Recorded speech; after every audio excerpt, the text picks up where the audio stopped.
assist as well in the region, and that could offset whatever changes we make as we consider next steps in Africa.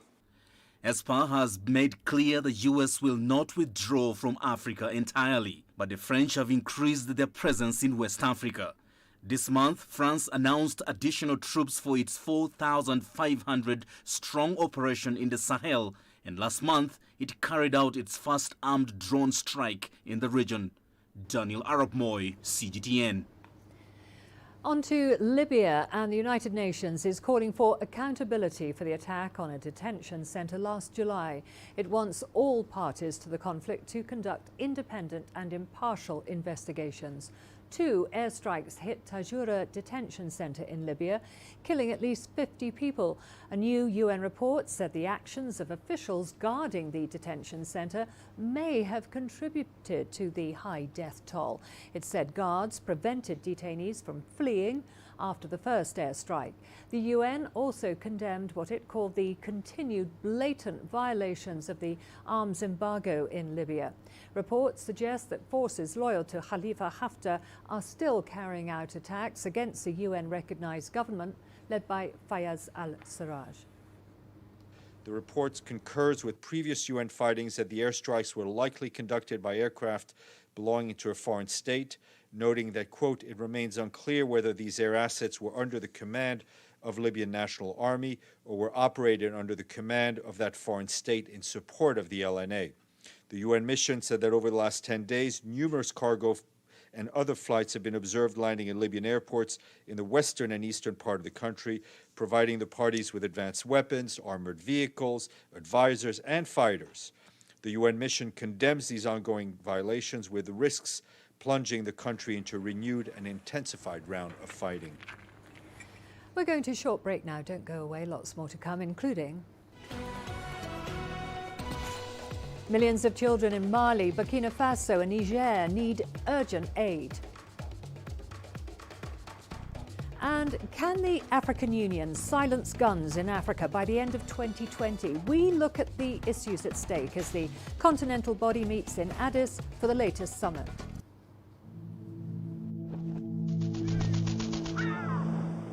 How will your world change today?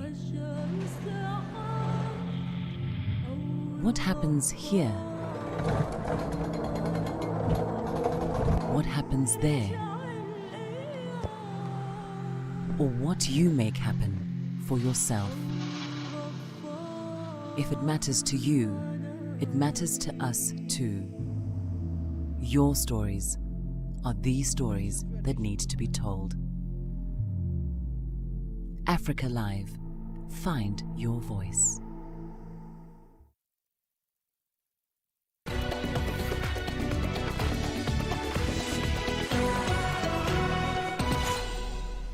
Nearly 5 million children in Burkina Faso, Mali and Niger will be in need of humanitarian assistance this year. That's according to UNICEF. It links the projection to a surge in violence that has included attacks against children and civilians. The insecurity has created significant barriers for children and families trying to access essential services, food and nutritional supplies. Over 3,300 schools in the 3 countries have been closed or remain out of use. More than 670,000 children across the region have been forced to flee their homes. UNICEF is currently working with partners to try and mitigate the situation.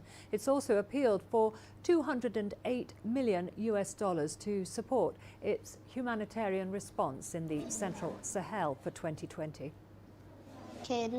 7 months ago, we had to flee from our village because armed groups arrived. They killed and took away some of the villagers. We got scared, so we fled and took refuge here in Kaya. I have received support and now I'm at school. We were given textbooks and pens because I didn't have any. Thanks to that, I can study for my future. An Egyptian court has sentenced 37 people to prison terms ranging from 1 year to life. The defendants have been accused of joining, supporting and funding the Islamic State affiliates in North Sinai. Hundreds of security forces and civilians have been killed in numerous attacks, most of which were carried out in the northeastern part of the country. Here's CGTN's Adel El Marhouki with more. The Supreme National Security Court in Egypt has found 37 out of 44 defendants guilty of collaborating or promoting the ideology of the Islamic State, a group that is affiliated to ISIL and is on Egypt's terror list. 8 have been sentenced to life in prison, which in Egypt has a ceiling of 25 years. The rest of the 37 defendants have terms ranging from 15 to just 1 year in prison. 7 were acquitted, including a known Egyptian Premier League football player. Prosecution accused the defendants of establishing terrorist cells in 7 Egyptian cities, among them the capital, Cairo. It accused them of spreading ISIL's extremist ideologies and planning to execute terrorist attacks in Egypt. 2 of the defendants are at large. The trial began in March last year, and the verdict was announced on Monday. The sentences are not final. All defendants have the right to appeal against the verdict in the Court of the Cassation, which can confirm, amend or annul the sentences, while the prosecution has the right to appeal against the acquittals. Adel El Marhouki, CGTN, Cairo. In Madagascar, at least 31 people are reported to have died after a week of torrential rains caused heavy flooding in the northwest of the country. About 15 people remain missing, while thousands of others have been displaced from their homes. Infrastructure has also been destroyed, cutting off access to affected areas. Here's CGTN's Chao Ngono with that report. An intense 6-month rainy season in Madagascar has caused widespread damage. Several regions in the north particularly have been affected. The government declared a state of emergency and is leading humanitarian efforts. I need food for my children and for me. My children don't have any clothes. We have nothing to wear. I have had to borrow this. Someone else saved his wife by holding her out of the water. He died and the woman was saved. 2 married people kissed and died together. They were not saved in time. The speed of the canoe is limited because there is no motor. Our speedboat is the canoe. The destruction of homes and key infrastructure has been reported in multiple places. Flooding has also affected rice plains and lowlands used to grow crops, threatening the food security in the north. Desperate residents are surviving on as little as fish swimming through the flood waters. The food and everything else is in the water. They left everything behind. The main thing is to survive. Now we have launched an appeal on television and with donors. Hopeful fishermen and rice farmers have resulted to floating around in their canoes, trying to rescue some of their belongings from their homes. But with disaster comes the threat of insecurity. We have no choice but to stay here. It's only the women and the children that go to the shelter. At night we sleep here, even though there are thieves who come by canoe, and they take everything they see that can be sold. President Andry Rajoelina is visiting the affected northwestern regions to assess the situation on the ground. He promised to deliver foodstuff, medicines, as well as set up mobile clinics in the region. Chao Ngono, CGTN. To Zimbabwe now. City authorities there have had to shut down water supplies for 4 days a week. That's to cope with a sharp fall in reservoir levels caused by the country's worst drought in years. This has forced residents to source untreated water at open wells and boreholes, risking their lives. CGTN's Farai Wakatuya with the details. The laborious search for water is the order of the day for some of Harare's residents who haven't had regular tapped water supplies for close to a decade. Despite promises by city fathers to improve the situation, there's been none. At present, they tell us that they are pumping around 450 megaliters a day. Unfortunately, 60% of that treated water is being lost along the water distribution network through leakages and illegal connections. So as ratepayers, what we find disturbing is their lack of acceptance of their full responsibility for the provision of social services like water. An aging pipe network and shortages of treatment chemicals both of which the municipality can't fix because of financial constraints, mean Harare residents may have to live with the challenges for a while longer. We are not getting enough money from the consumers of our services because people are not paying.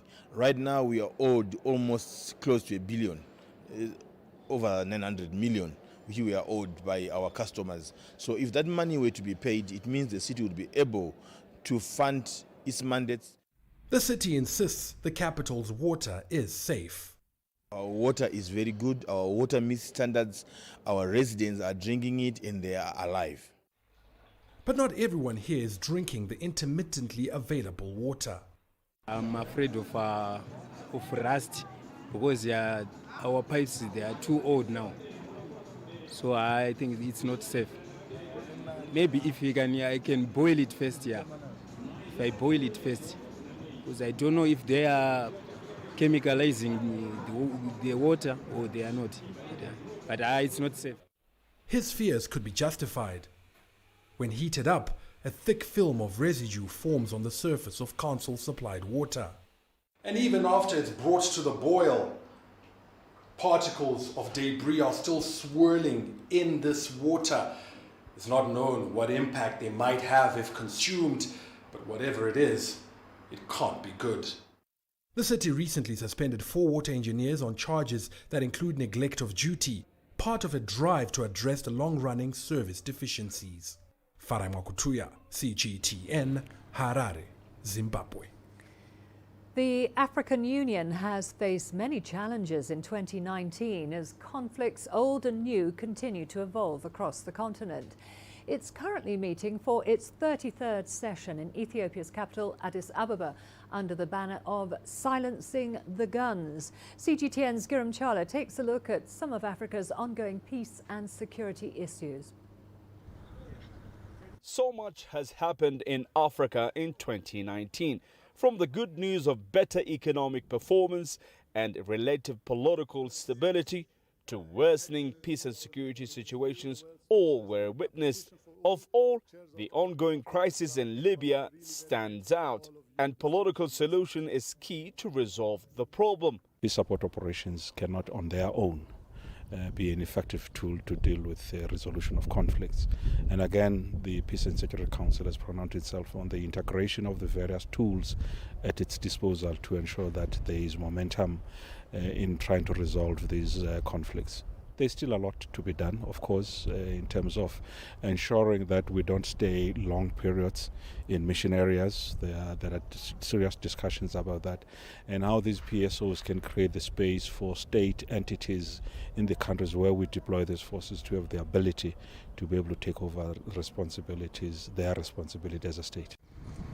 Then there is the situation in Somalia. AMISOM's withdrawal plans seem to be delayed as Somalia is expected to take over from the Pan-African forces. The Somalia we have today is not the one that we deployed in 2007. There's been a lot of progress, there's been an evolution in terms of the state, its capacity, its role, its geographical cover, and all related matters. And therefore the PSOs, it's only making sense that they should also be evolving in terms of how they are structured and when they are supposed to be living. It is under all of these unresolved peace and security issues at hand that the African Union will be holding its 33rd Assembly in just a matter of days. The theme this year is Silencing the Guns by 2020. It is cause for concern when we're seeing, if I might use the word, new conflicts flaring up. There is cause for concern as to how we need to ensure that these conflicts do not flare up. In terms of numbers, some statistics are showing that the number of conflicts, if they are numbered, are actually coming down.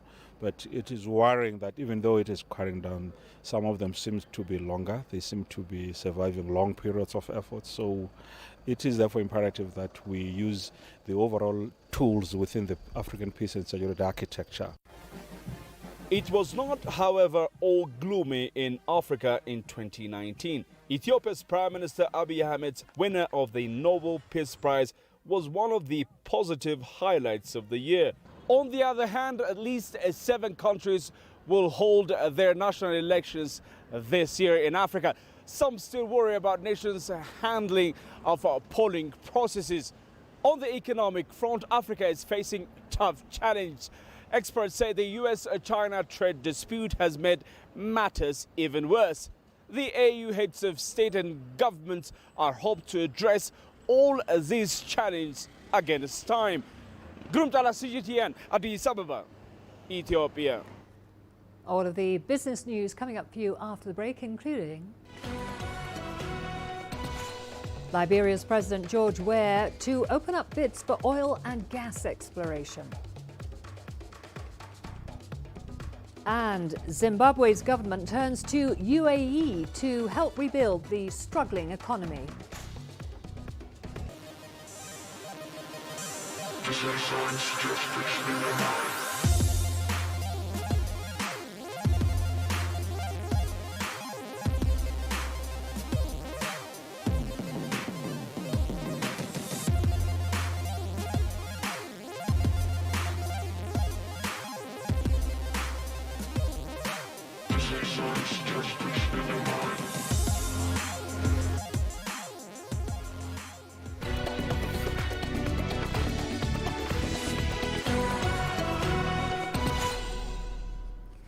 Egypt has signed 2 deals with ExxonMobil for oil and gas exploration in the Mediterranean, the Petroleum Ministry said on Tuesday.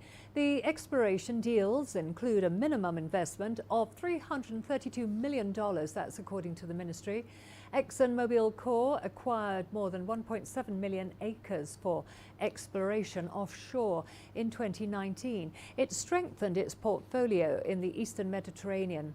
Operations at the 1.2 million North Marakia offshore block, located about 5 miles off Egypt's northern coast, and 543,000 acres in the northeast El Amriya offshore block in the Nile Delta, are scheduled to begin in 2020. Nigeria had no warning from Washington that it could be added to the list of countries subject to a US travel ban. Information Minister Lai Mohammed said adding such a move from the US would be hasty and send the wrong signal to investors. US President Donald Trump said he would add more countries to his travel ban list. While he gave no details, a source familiar with the proposal said the tentative list included 7 nations: Nigeria, Belarus, Eritrea, Kyrgyzstan, Myanmar, Sudan and Tanzania. Mohammed said while Abuja had reached out to the US administration since learning about the plan, his government did not get any warning and had not been told any possible reason. Nigeria, Africa's largest economy and most populous country, is a US anti-terrorism partner and has a large diaspora residing in the United States. To Zimbabwe now, where the government is looking to the United Arab Emirates in a bid to sell a stake in the national oil infrastructure company of Zimbabwe. The country is grappling with a rapid decline in economic growth after it contracted by more than 6% in 2019. Zimbabwe hopes to secure investments that would spur economic growth as inflation soars past 500%. The country's currency has also depreciated by more than 90% against the dollar since the abolishment of the 1-to-1 peg in February 2019. Liberian President George Weah announced on Monday that the West African country will launch a call in April for bids to resume offshore oil and gas exploration after years of stagnation. After 2 years in office, Weah recalled how he had promised to promote oil and gas exploration as a potential source of revenue for the poor country. President Weah made his annual national address, during which he said the amendments to the law on petroleum passed last year hold great possibilities for oil exploration for Liberia. My fellow Liberians, I am pleased to announce to you today that the government of Liberia, through the Liberia Petroleum Regulatory Authority, will open up the entire Harbour Basin during the next lesson round beginning in April. The basin where the 9 new blocks are located is part of the last region off the coast of Western Africa, which is yet to be explored for potential reserves. 9 offshore blocks will be put up, allowing competent and reputable international oil and gas companies to bid with the hope of recommencing exploration program. Since the departure of Exxon and Chevron from Liberia in 2016-2017, there have been no exploration work offshore Liberia, and the sector has been hanging on by a thread. Liberia's last bid round was concluded in December of 2014 with over $60 million in commitments, but concluded unsuccessfully due to political wrangling between the executive and the legislative branches of government. Experts say the importance of Liberia's next bid round cannot be overstated and will determine all future successes for Liberia's fledgling oil sector that has suffered the waves of back-to-back civil conflict. Beryl Oro, CGTN. The fear of a further spike in inflation has compelled the Monetary Policy Committee of the Central Bank of Nigeria to adopt a tightening stance by raising the cash reserve ratio for banks in the country from 22.5% to a new level of 27.5%. Central Bank Governor Godwin Emefiele says the move will mop up excess liquidity in the Nigerian economy and check rising inflation, which has been on an upward trajectory since August last year. Here's CGTN's Deji Badmus with more on that. With Nigeria's inflation on a steady rise over the past 4 months, something needed to be done to check it before it spiraled out of control. And that's exactly what the Monetary Policy Committee did, responding by jacking up the cash reserve ratio from 22.5% to 27.5%. Nigeria's current inflation rate is at 11.98%, partly blamed on insecurity in some parts of the country and the closure of the country's border. Monetary policy felt compelled that we need to begin to look at what can be done to reverse the trend of this rising level of inflation and prices.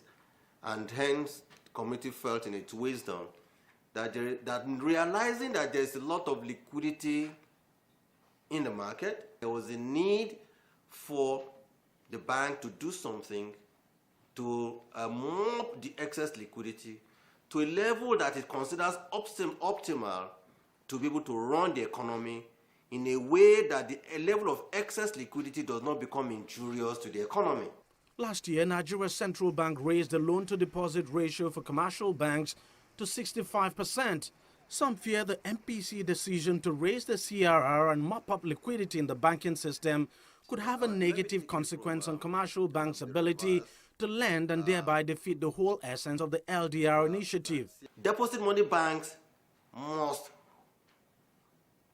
be compelled, like we are using prudentials, to ensure that they continue to grant loans to the private sector of the economy.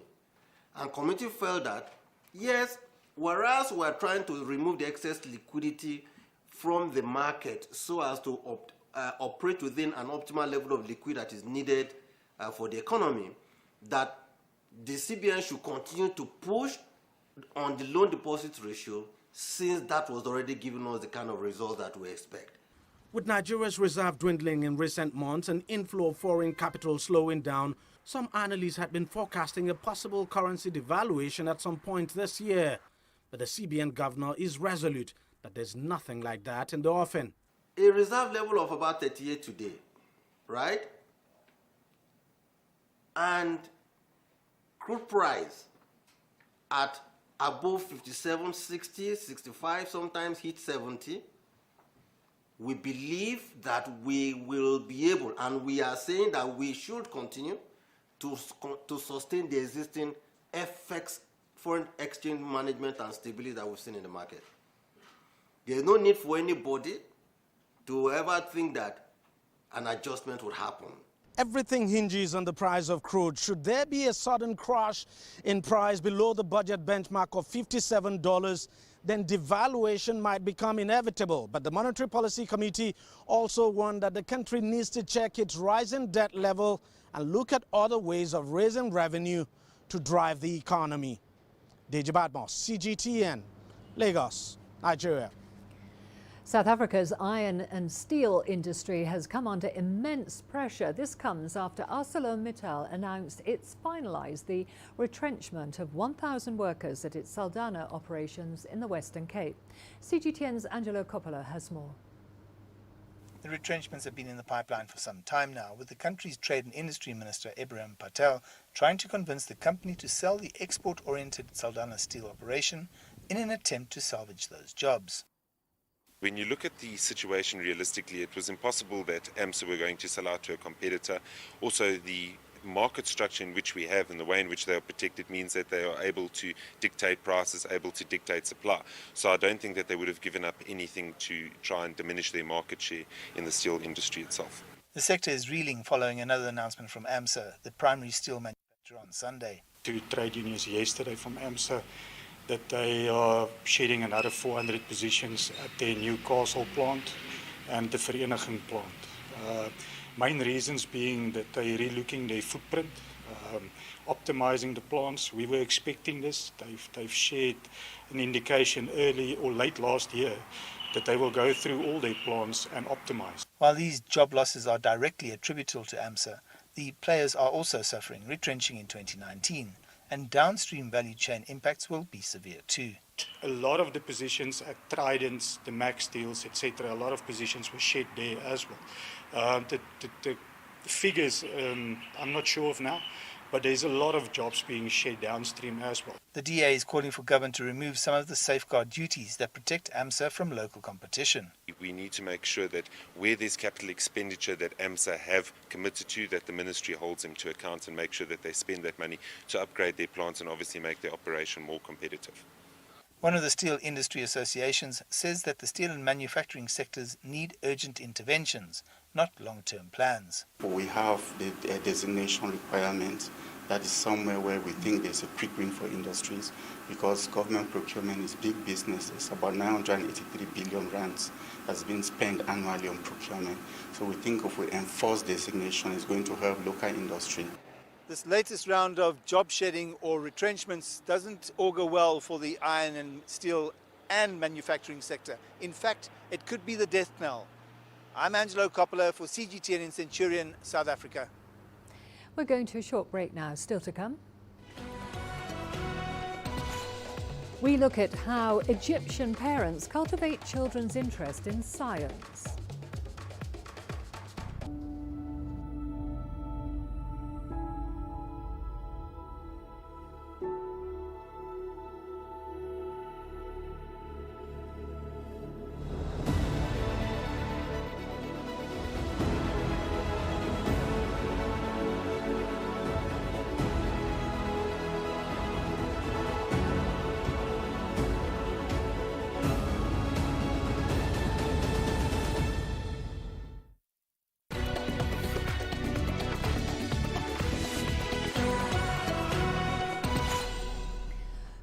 Egypt now, where parents are keen to give their children a unique learning experience during the upcoming winter break. At the Water Science Museum for Children, the eager students learn science through experimenting with various objects. Here's Adel El Mahrouhi with more.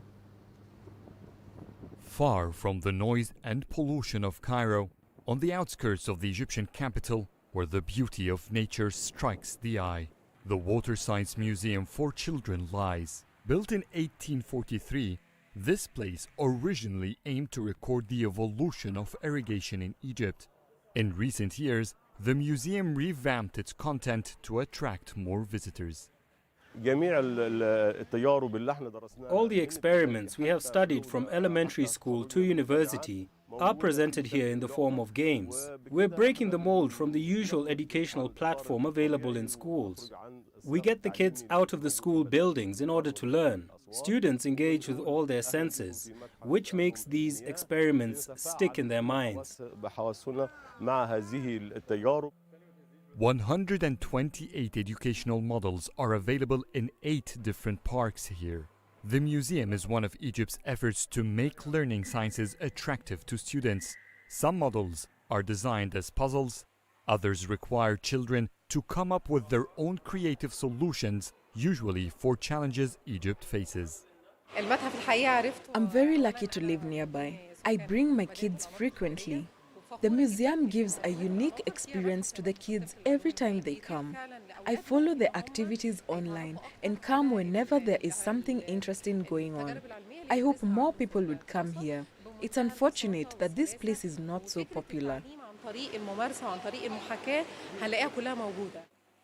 With an entry ticket of just 60 US cents, this museum is designed to be a year-round attraction, affordable for all Egyptians. I love this museum. I have come here many times before. I play with the same experiments and never get bored. And with every visit, I discover that there is more to this place. My favorite is weighing the planets and the moons. I learn things my friends would not usually know about.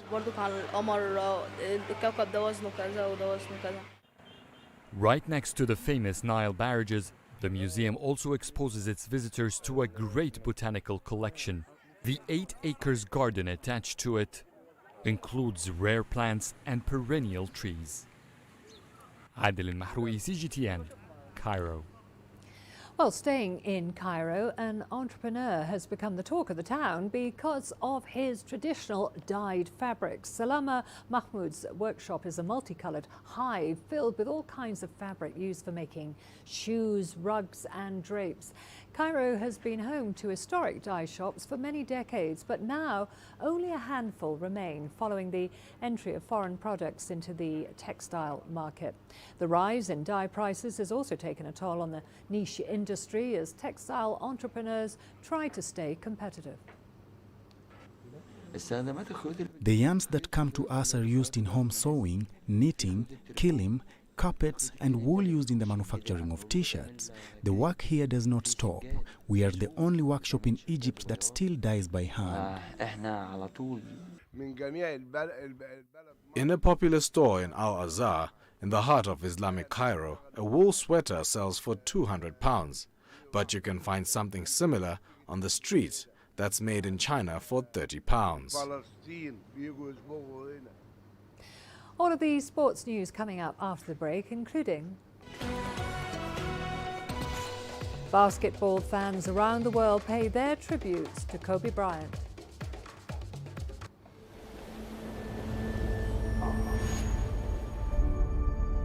How would you create your legend? On the fields.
People say we spun spiders' webs together across the valley, but that's not true.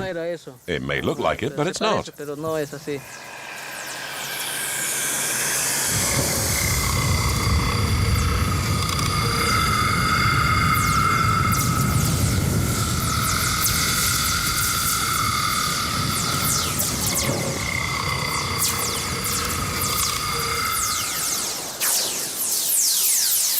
We're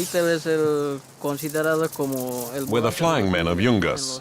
On our ropes, we're like birds. And we go faster than astronauts.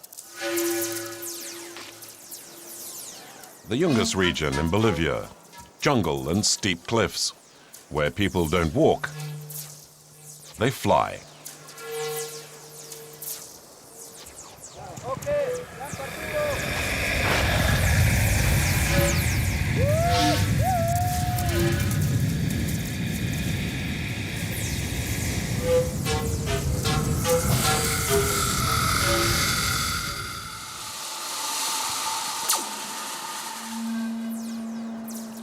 These birdmen are known as cocaleros, coca harvesters.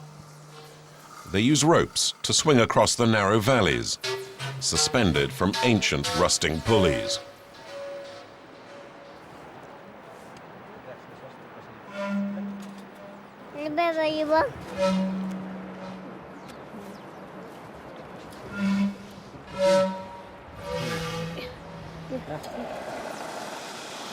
Just 30 seconds from one side to the other. By foot, it would have taken more than an hour.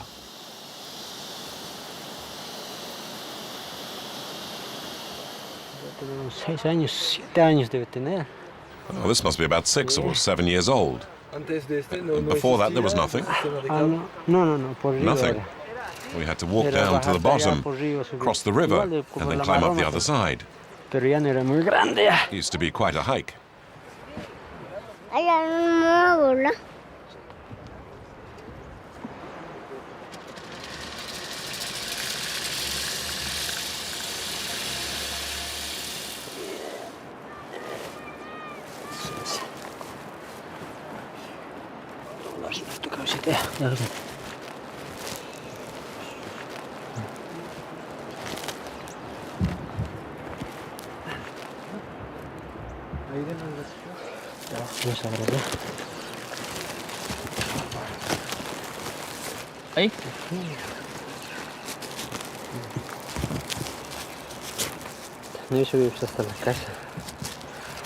We'll get home much more quickly this way.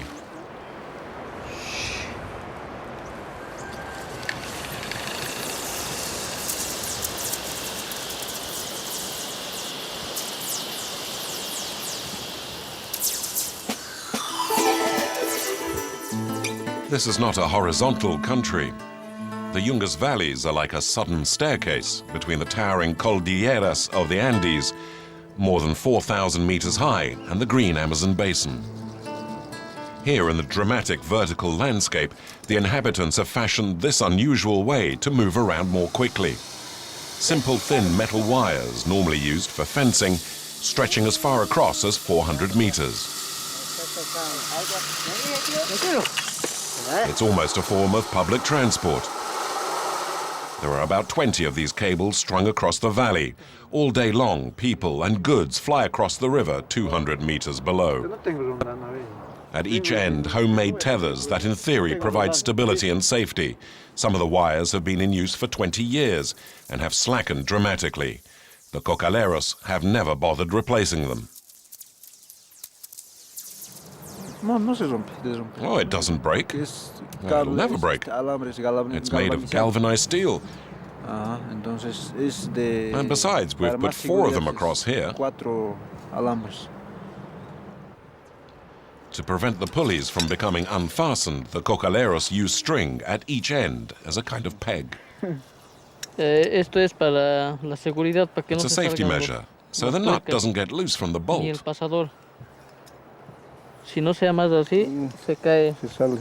The string helps keep it in place, otherwise it might all collapse. To hang on to the pulley, the cocaleros simply attach themselves with bits of fabric and cloth.